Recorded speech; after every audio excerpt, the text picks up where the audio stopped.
প্রেমের কি স্বাদ বলো যদি কাটা না থাকে। আমরা সেই কারণে মাননীয় স্পিকার, তাহলে ফিলিস্তিনি জাতীয় কবি মাহমুদ দারুইশের একটি কবিতার কথা মনে পড়ে। ওনারা কবে এটা শুভবুদ্ধির উদয় হবেন? মাহমুদ দারুইশের প্রেমিকা তাকে জিজ্ঞাসা করেছিলেন, মাহমুদ আমাদের দেখা হবে কবে? উনি বলেছিলেন যেদিন যুদ্ধ থামবে। প্রেমিকা জিজ্ঞাসা করলেন, যুদ্ধ কবে থামবে? উনি বললেন যেদিন আমাদের দেখা হবে। মাননীয় স্পিকার, ওনাদের সাথে আজকে আমাদের সম্পর্কের জায়গাটা এরকম চলে গেছে। কবে আমাদের মিল হবে? যেদিন ওনাদের শুভবুদ্ধির উদয় হবে। শুভবুদ্ধির কবে উদয় হবে? যেদিন আমাদের দেখা হবে। 7 মিনিট একটু বৈষম্যমূলক আচরণ হয়ে গেল মাননীয় স্পিকার। বৈষম্য হবে না, এন্ড অফ দ্য ডেতে দেখবেন বৈষম্য হবে না। মাননীয় স্পিকার, আপনাকে ধন্যবাদ।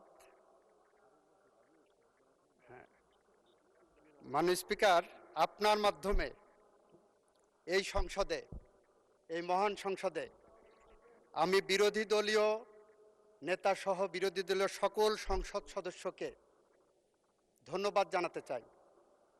ধন্যবাদ জানানোর কারণ, বীর মুক্তিযোদ্ধার যে সংজ্ঞা নির্ধারিত করা হয়েছে জাতীয় মুক্তিযোদ্ধা কাউন্সিল আইন 2026-এ, সেই সংশোধনীতে 1971 সালে বাংলাদেশের যে সমস্ত দামাল ছেলেরা পাকিস্তানি হানাদার বাহিনী এবং তাদের এদেশীয় দোসর, তৎকালীন মুসলিম লীগ, তৎকালীন জামাতে ইসলামী, তৎকালীন নেজাম ইসলামী এবং আল বদর আল শামস বাহিনী রাজাকারদের বিরুদ্ধে যারা সংগ্রাম করেছিলেন, তাদেরকে বীর মুক্তিযোদ্ধা হিসেবে যে আইন এই সংসদে পাশ হয়েছে, সে আইনে জামাত ইসলাম বিরোধিতা করেননি কার্যত, এবং সে আইনে এনসিপির পক্ষ থেকে লিখিতভাবে অনুসমর্থন জানানো হয়েছে। এই কারণে তাদেরকে ধন্যবাদ জানাচ্ছি মাননীয় স্পিকার।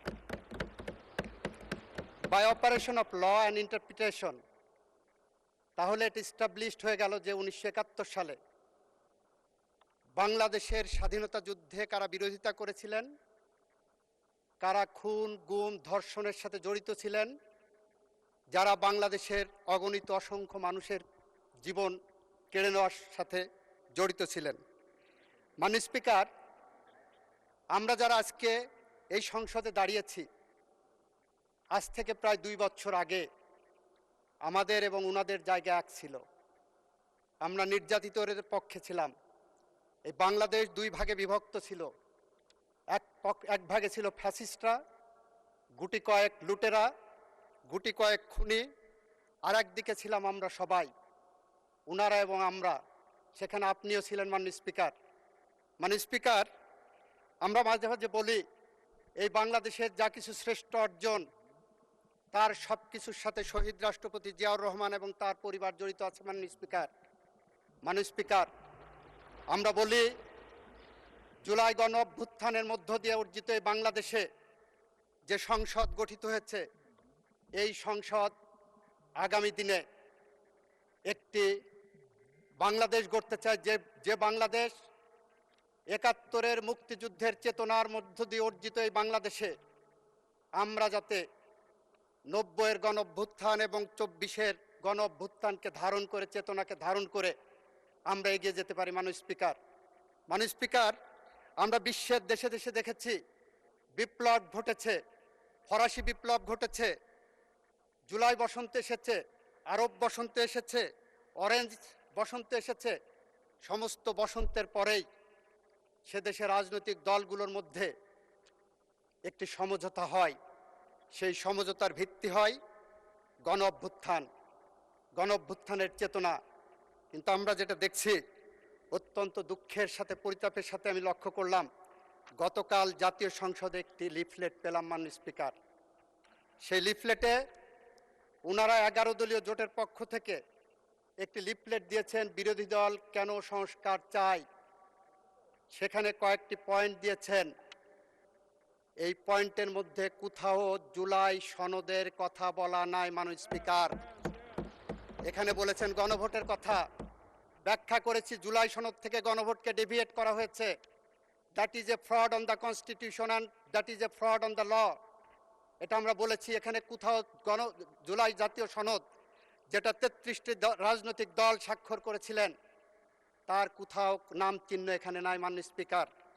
এটা পড়তে যে মনে হলো 33-এ পাশের একটা থিওরি আছে মাননীয় স্পিকার। এই যে আমরা 33-এ পাস পরীক্ষা করি না, আমাদের দেশে এক্সামিনেশন সিস্টেমে 33-এ পাস, এটা পড়তে যে মনে হলো কি আমি 33-এ পাশের স্টেজে আছি। 33-এ পাস আসলো 1858 সালে।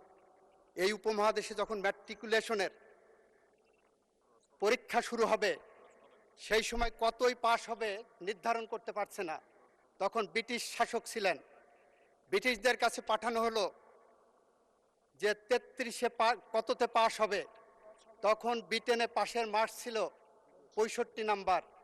ব্রিটিশরা মনে করতেন এই উপমহাদেশের মানুষ ব্রিটিশদের থেকে অর্ধেক বুদ্ধি ধারণ করে, তাই ওনারা 32.5 নাম্বারে পাশের মার্কস করলেন মাননীয় স্পিকার।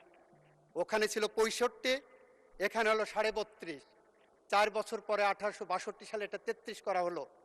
আমার মনে হচ্ছে ওনারা এমনভাবে লিখেছেন আমি কি সেই 33 পাশের মতন ওনাদের থেকে এখন অর্ধশিক্ষিত আছি। যেখানে মাননীয় স্পিকার জুলাই গণ অভ্যুত্থান, জুলাই সনদের কোনো শব্দ এখানে ওনাদের সুপারিশের মধ্যে নাই মাননীয় স্পিকার। এটা অত্যন্ত দুর্ভাগ্যজনক এবং দুঃখজনক মাননীয় স্পিকার। এখন যদি বলি যে এটা কবে হবে, তাহলে ফিলিস্তিনি জাতীয় কবি মাহমুদ দারুইশের একটি কবিতার কথা মনে পড়ে। ওনারা কবে এটা শুভবুদ্ধির উদয় হবেন। মাহমুদ দারুইশের প্রেমিকা তাকে জিজ্ঞাসা করেছিলেন, মাহমুদ আমাদের দেখা হবে কবে? উনি বলেছিলেন যেদিন যুদ্ধ থামবে। প্রেমিকা জিজ্ঞাসা করলেন যুদ্ধ কবে থামবে? উনি বললেন যেদিন আমাদের দেখা হবে। মাননীয় স্পিকার, ওনাদের সাথে আজকে আমাদের সম্পর্কের জায়গাটা এরকম চলে গেছে। কবে আমাদের মিল হবে? যেদিন ওনাদের শুভবুদ্ধির উদয় হবে। শুভবুদ্ধির কবে উদয় হবে? যেদিন আমাদের দেখা হবে। মাননীয় স্পিকার, আমার 26 সেকেন্ড সময় আছে, আমি আরো 5 মিনিট সময় চেয়েছি মাননীয় স্পিকার। জি, আপনাকে 4 মিনিট সময় দেওয়া হবে। 4 মিনিট। মাননীয় স্পিকার, আমরা এমন একটি সময়ের মধ্য দিয়ে পার হচ্ছি যে সময় এই সংসদে আমাদের কথা বলার কথা ছিল মধ্যপ্রাচ্য যুদ্ধ, যে সময় আমাদের কথা বলার কথা ছিল বাংলাদেশের অর্থনৈতিক 4 মিনিট বাড়িয়ে দেন প্লিজ। 4 মিনিট। আমাদের অর্থনৈতিক যে মেরুদণ্ড ভেঙে গেছে সেই মেরুদণ্ডকে কিভাবে সোজা করতে পারি, এ সময়ে কথা বলার কথা ছিল আমাদের জুলাই যোদ্ধাদের স্বপ্ন কিভাবে বাস্তবায়ন করতে পারি। আমাদের কথা বলার কথা ছিল কিভাবে বাংলাদেশের কৃষকের পাশে দাঁড়াতে পারি। আমাদের কথা বলার কথা ছিল কিভাবে বাংলাদেশের ভুখা নাঙা মেহনতি মানুষের পাশে দাঁড়িয়ে বাংলাদেশের আগামী ভবিষ্যৎ আমরা তৈরি করতে পারি। অথচ আমরা কথা বলছি কি নিয়ে? গণভোটের 4টি প্রশ্ন নিয়ে। মাননীয় স্পিকার, গণভোটের 4টি প্রশ্ন ছিল, তার 3.5টি প্রশ্নের ব্যাপারে বিএনপির কোনো আপত্তি কখনো ছিল না। বাকি অর্ধেক যে প্রশ্নটা, সে আধা প্রশ্নটা হলো আধা প্রেম আধা প্রতারণা। আধা প্রেম কিরকম দেখাচ্ছেন? আমরা জুলাই সনদ বাস্তবায়ন করতে চাচ্ছি, এটা জুলাই সনদের অংশ। আধা প্রতারণা হলো জুলাই সনদের মধ্যে বলা আছে ওই প্রশ্নটা কখনোই প্রাসঙ্গিক হবে না, বিএনপির জন্য অ্যাপ্লিকেবল হবে না। বিএনপির জন্য অ্যাপ্লিকেবল হবে তার নোট অফ ডিসেন্ট। আমরা সেই কারণে বলছি ভাইরা আমার, আমরা নির্বাচনের মাঠে, মাননীয় সংসদ সদস্য আই স্ট্যান্ড কারেক্টেড। মাননীয় স্পিকার, আমি দুঃখ প্রকাশ করছি, নির্বাচনের মাঠে আমাদের নিজস্ব এজেন্ডা ছিল। নির্বাচনের মাঠে যখন মা বোনের কাছে ভোট চাইতে গেছি তখন শুনেছি বেহেশতের টিকিট নাকি কেউ বিক্রি করেছেন। মাননীয় স্পিকার, আমি নিজে কানে শুনেছি, আই এম দ্য উইটনেস। দ্বিতীয়ত আপনাদেরটা শুনো মাননীয় স্পিকার, আপনার মাধ্যমে বলতে চাচ্ছি, যদি ভুয়া হয়ে থাকে, প্লিজ আপনারা কথা বলবেন না। যদি ভুয়া হয়ে থাকে মাননীয় স্পিকার, তাহলে ধন্যবাদ জানাচ্ছি। তাহলে জাতির কাছে যারা বলেছিলেন ধানের শীষা দাঁড়িপাল্লায় আসলে বেহেশতের টিকিট পাওয়া যাবে, তাহলে আজকে তারা স্বীকার করছেন তারা বেহেশতের টিকিটের ধারক নহে। মাননীয় স্পিকার, আমাদের আজকে কথা বলার কথা ছিল ফ্যামিলি কার্ড নিয়ে, কিভাবে আরো বেশি পরিশীলিতভাবে ফ্যামিলি কার্ড 4 কোটি মানুষের কাছে পৌঁছে দেওয়া যায়। ওনাদের উচ্চারণ করার কথা ছিল ফ্যামিলি কার্ডের বিরুদ্ধে কোনো অনিয়ম হচ্ছে কিনা, কোনো দলীয়করণ হচ্ছে কিনা, কোনো দুর্নীতি হচ্ছে কিনা, সে মর্মে কোনো আলোচনা নাই মাননীয় স্পিকার। কৃষক কার্ড নিয়ে, কৃষকের ভাগ্য নিয়ে কোনো আলোচনা নাই মাননীয় স্পিকার। মাননীয় স্পিকার, ইমামদের জন্য ভাতা চালু করা হয়েছে, আমাদের মাননীয় প্রধানমন্ত্রী করেছেন, সেই মর্মে কোনো আলোচনা নাই মাননীয় স্পিকার। ধন্যবাদ নাই। আমি ধন্যবাদ জানাতে চাই মাননীয় বিরোধী দলের মাধ্যমে ওনাদের সংসদ সদস্যদেরকে। এই সংসদ মাঝে মাঝে নির্জীব হয়ে গিয়েছিল, মাঝে মাঝে অনাহুত কারণে, উইদাউট এনি রিজনেবল গ্রাউন্ড ওনারা বয়কট করেছেন, উত্তেজনা সৃষ্টি করেছেন। এখনো যেমন উত্তেজনা সৃষ্টি করলেন। এতটুকু যদি না থাকে, প্রেমের কি স্বাদ বলো যদি কাটা না থাকে।